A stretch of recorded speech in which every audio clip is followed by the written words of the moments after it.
Garbage cans and cannabis shops were the two big items on the Watertown City Council agenda Monday night.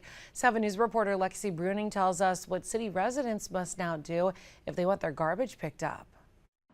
New rules in Watertown for refuse and recycling.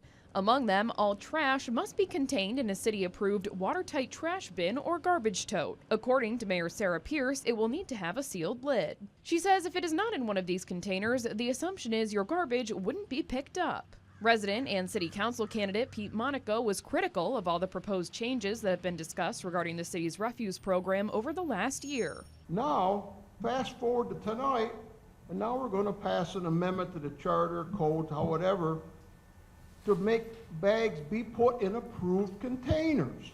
Make up someone's mind here, please. Councilmember Robert Kimball says this specific change has been discussed since January. Put your bag in a can so that the raccoons don't get in it, and it'll be, the community will look better. Regulations for cannabis shops were another big ticket item Monday night. City Council went over proposals from the city's planning department about any additional regulations for cannabis dispensaries looking to open within city limits. Those regulations could include additional security requirements. There are certain restrictions that New York State has placed on how these shops can operate.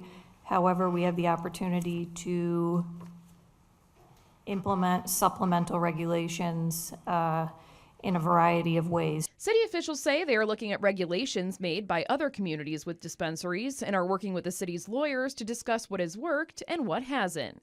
Lexi Bruning, 7 News.